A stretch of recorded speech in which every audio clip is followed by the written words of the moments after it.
Algo que siempre ha hecho difícil la labor de crear teorías que traten de explicar la historia completa de Five Nights at Freddy's es la falta de similitudes con el mundo real y la escasa información que proveen los juegos.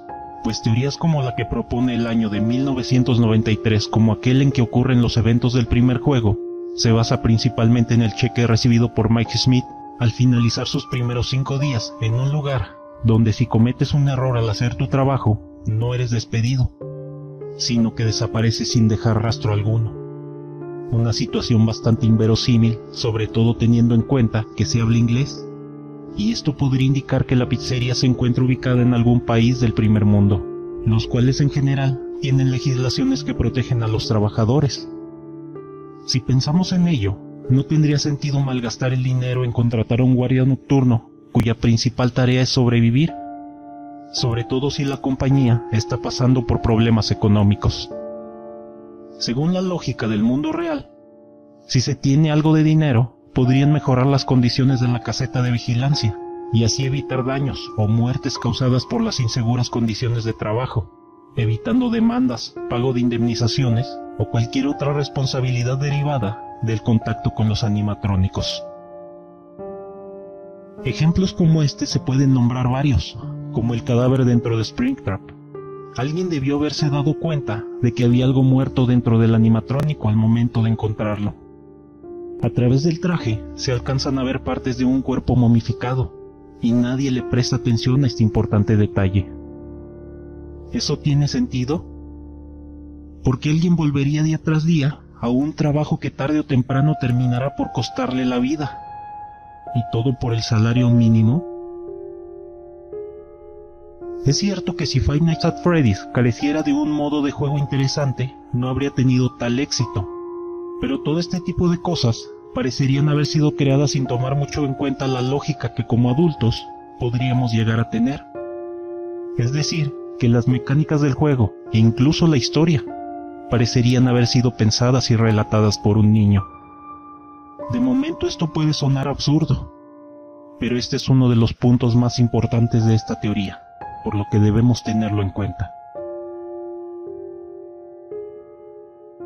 Algo común en los 3 primeros juegos es que cuentan una historia sobre el asesinato de varios niños al dar pistas que se encuentran escondidas, ya sea dentro del restaurante o de minijuegos de 8 bits, y cada una de las entregas provee de más información, al parecer complementando lo que ya se sabía del tema. Pero para descubrir esta información hay que buscar en los pasillos hasta que los pósters o las notas cambian inexplicablemente. Hay que buscar figuras, presionar una secuencia en las baldosas de la pared, entre otras cosas. Toda la información que encontramos nos habla sobre el hombre morado y los crímenes cometidos en todas las locaciones de la pizzería. ¿Pero qué tiene que ver toda esta información con el niño que fue mordido por Fredbear? Nada. Mientras que los 3 primeros juegos nos hablan sobre un misterio que en ocasiones parecería no tener sentido o tal vez solo es demasiado complejo, el cuarto juego sale de ese esquema al ponernos en contacto con la trágica vida y muerte del protagonista, creando un lazo emocional.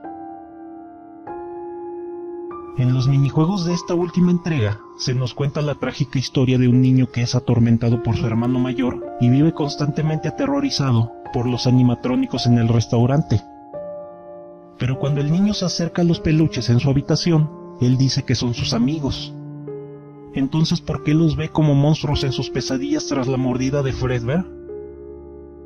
El hermano mayor usa una máscara de Foxy para asustar al pequeño, y tras tanto abuso, junto con las cosas aterradoras que dice el resto de los niños sobre lo que ocurre en el restaurante, la reacción normal del pequeño ante cualquier cosa referente a los animatrónicos es de terror. A esto debemos sumarle que los bravucones usaban las máscaras de los mismos animatrónicos que él ve en sus pesadillas. Y tras la mordida, se le quedó grabada la idea de que todos ellos eran monstruos que lo asediaban con el único fin de quitarle la vida. Y el único refugio que tenía era su habitación, el lugar que, previo a la mordida, usaba para esconderse. Es aquí que nos encontramos con algunas similitudes entre el primer juego y el cuarto. Tenemos puertas a la derecha y a la izquierda que debemos cerrar para evitar el ingreso de los animatrónicos. Foxy aparece asomándose en el closet de un modo similar a como lo hacía en Pirate Cove, por lo que debemos mantenerlo vigilado. Chica y Bonnie aparecen a la derecha e izquierda respectivamente, o las misteriosas apariciones de Fredbear en la cama, o Golden Freddy en el primer juego. Si lo pensamos un poco, nos daremos cuenta de que las mecánicas del cuarto juego son las únicas que tienen sentido dentro de toda la saga, pues se trata de un niño escondiéndose de los monstruos que rondan su casa durante la noche, un temor que cualquier niño puede tener al momento de ir a la cama. Cuando aparecieron las imágenes teaser del tercer juego, una de ellas mostraba la frase, "Todo está en tu mente". Y al salir el juego, se dio por hecho que tales palabras hacían referencia a los animatrónicos Phantom.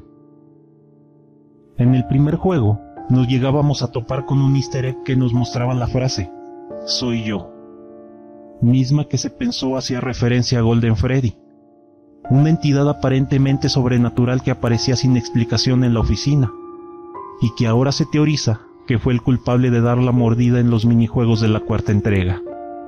Es decir, que originalmente fue conocido como Fredbear. En algún momento aparecieron mensajes en las imágenes presentadas por Scott en su sitio web, en las cuales decía: "Lo que se ve en las sombras es fácilmente malentendido en la mente de un niño".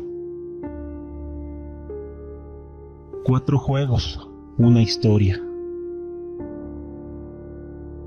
En los minijuegos de FNAF 4, ¿por qué el pequeño juguete de Chica perdió el pico? Pistas que al momento que aparecieron, nadie logró darles una explicación satisfactoria, pero que son parte fundamental de esta teoría. Una de las cosas que parecería no tener sentido dentro de los minijuegos de la cuarta entrega es que una niña tiene una colección de juguetes de los modelos Toy, y tal como lo señala el mensaje de Scott, el pico está tirado en el suelo. Pero ¿por qué hay juguetes de los animatrónicos Toy si se supone que el año en que se desarrolla este minijuego es 1983? ¿Y los animatrónicos Toy eran nuevos en 1987? Esto parecería no tener sentido, pero en realidad es otro de los puntos clave de esta teoría. Recordemos cómo en cada juego nos hemos topado con diferentes versiones de los mismos personajes animatrónicos, y en los minijuegos de Five Nights at Freddy's 4 se hace referencia a todas estas versiones. Tenemos los peluches en el cuarto del pequeño, que están relacionados con los animatrónicos del primer juego, y tal vez los animatrónicos dañados del segundo juego sean los que aparecen en el easter egg del comercial de televisión. Tenemos los juguetes de la niña que hacen referencia a los modelos Toy. Tenemos a Spring Bonnie, que no participó en la tragedia del niño y por lo tanto nunca apareció en sus pesadillas. Por último, tenemos a Mangle en otro de los cuartos de la casa del niño. Parecería no tener sentido el que todas las generaciones de animatrónicos aparezcan en un juego cuya historia precede al resto cronológicamente. Pero es aquí donde la historia toma un giro, debido a que ninguno de los 3 primeros juegos fue real. Todas estas historias, los asesinatos, las diferentes ubicaciones, los guardias, el hombre morado, todo ocurrió en la mente del niño que fue víctima de la mordida de Fredbear. Toda la historia que llegamos a conocer en realidad solo fueron las vívidas alucinaciones y pesadillas de un niño. ¿Recuerdas cuando te mencioné que las mecánicas y los 3 primeros juegos en general parecerían no tener sentido? Pues no necesitan tenerlo, debido a que se trata de la mente de un niño contando una historia. Uno de los mensajes de Scott dice: 4 juegos, una historia. Y este niño es lo que enlaza toda la saga de Five Nights at Freddy's. Esto le daría sentido a la frase "soy yo" en el primer juego. En cada ocasión que aparecen los carteles de una carita triste llorando, imágenes, siluetas o niños llorando, en realidad se trata de una representación del propio niño que tiene las alucinaciones.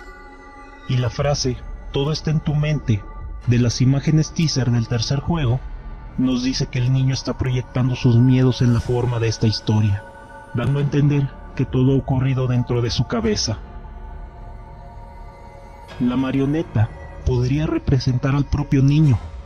Recordemos que una teoría señala que el pequeño que llora en el minijuego Dar pastel a los niños se convirtió en este animatrónico tras su muerte, y según lo que estamos por ver, el niño que llora es una representación de la víctima de la mordida de Fredbear. Pero si en verdad todo ocurre en la mente del niño, entonces ¿por qué ve a los animatrónicos en formas distintas en cada nueva ubicación? Como podemos notar, cada generación de animatrónicos tiene los mismos personajes, cuyas máscaras fueron usadas por quienes provocaron la mordida de Fredbear. No importa cuál sea la ubicación, en las mecánicas de los juegos, estos personajes siempre tratan de atrapar al protagonista para asesinarlo e introducirlo en un traje, y nadie más vuelva a saber de él, tal como menciona uno de los niños en los minijuegos.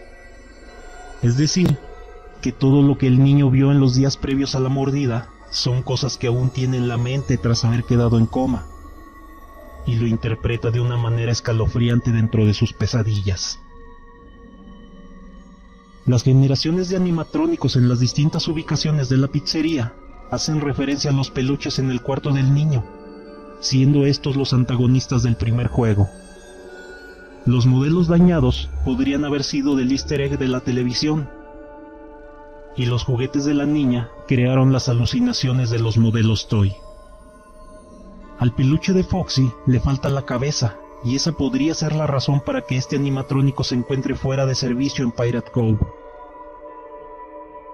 Ambas colecciones de juguetes podrían ser, junto con las máscaras de los bravucones, mercancía de un programa de televisión llamado Fredbear and Friends, y debido a que unos son peluches y otros figuras plásticas, es que se ve una diferencia tan notable entre cada generación, como podría ser el caso de los juguetes basados en franquicias famosas, como Frozen. Cuando vemos el juguete de Chica, vemos que el pico está en el piso, y cuando Chica recorre el restaurante en el segundo juego, podemos ver que ha perdido su pico. Es decir, que el recuerdo de este juguete sin el pico existe en lo más profundo de la mente del niño, y así lo ve en sus alucinaciones. Esta podría haber sido la razón que tuvo Scott para hacer aquel comentario relacionado con este juguete. Con respecto al tercer juego, tenemos que el asesino, quien podría ser alguien a quien el niño le guarde rencor debido a lo ocurrido, por fin recibió su castigo.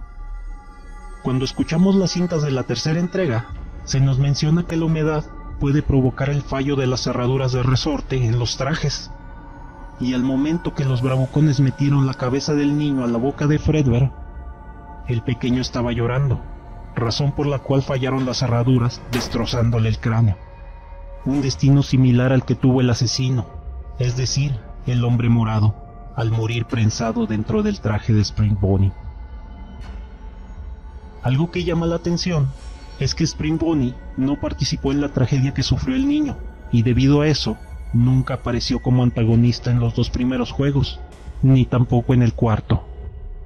Por lo menos hasta que llegó el momento de castigar al asesino, cuyo espíritu terminó por poseer al animatrónico, y debido a eso, intentó cobrarse la vida del guardia en turno. En el minijuego Go Go Go, Foxy parecería matar a los niños mientras el hombre morado observa, pero esto en realidad podría tratarse de una interpretación de su hermano mayor, quien usaba la máscara de Foxy cuando ocurrió la mordida, y en cada ocasión que lo atormentaba. Recordemos que en las llamadas, el sujeto del teléfono, quien se teoriza que es el hombre morado, dice que Foxy siempre ha sido su favorito. Al ser el hombre morado el hermano del niño y el culpable de su tragedia, tendría sentido que tuviera un final similar al de su víctima, es decir, morir debido a un fallo en las cerraduras de resorte. En el tercer juego, uno de los minijuegos se revela al dar clic en uno de los dibujos. Cuando un niño hace un dibujo, en realidad está contando una historia, por lo que tiene sentido que una parte de los acontecimientos sea revelado de este modo. Otro detalle que relaciona a los animatrónicos que vimos en los minijuegos del cuarto juego con las anteriores entregas es el escenario en el que se desarrolla Mangle's Quest. Cuando entramos en el cuarto contiguo al del niño, nos encontramos con las piezas de Mangle en el suelo, y cuando estamos en el minijuego de Plush Trap, vemos que la ventana del pasillo es similar a las que aparecen en Mangle's Quest. Son estas coincidencias las que provocan que el niño vea a este animatrónico rondando la casa y evadiendo a un niño, quien podría ser el hermano mayor. Cuando Mangle por fin ha terminado de armarse, aparece una puerta que termina el minijuego, pero si pasas a través de la pared, llegas a un nuevo escenario en color rojo con una enorme silueta de la marioneta, o una interpretación del niño que está alucinando debido a la posición en que se encuentra. En esta escena, el fondo es rojo, muy similar a la pantalla de inicio del cuarto juego, donde se ve la casa desde afuera. Esto tendría sentido. Después de todo, Mangle de algún modo salió de la casa del pequeño. En base a lo que hemos visto, tenemos que solo hubo un restaurante, solo hubo una mordida, solo hubo 2 animatrónicos y solo hubo una víctima, misma que ha quedado atrapada en un ciclo lleno de terror y soledad, rodeado de recuerdos que han mutado en horribles pesadillas. Al final, podríamos pensar que todas las teorías creadas anteriormente fueron una pérdida de tiempo, pero no fue así. Cada una de ellas, cada pequeño descubrimiento, fueron un paso en la dirección correcta con el fin de descubrir los miedos y dificultades por las que tuvo que atravesar este pequeño para encontrar su camino solo en la oscuridad. Cronológicamente, el cuarto juego es el primero, y probablemente los otros 3 sean el tortuoso camino que tuvo que recorrer este pequeño, para al final lograr el descanso eterno. Y tal vez ese sea el significado del final bueno del tercer juego. Tal vez el pequeño al fin ha logrado superar sus miedos y rencores, o cualquier otro sentimiento negativo que le haya impedido abandonar este mundo, para por fin encontrar la paz.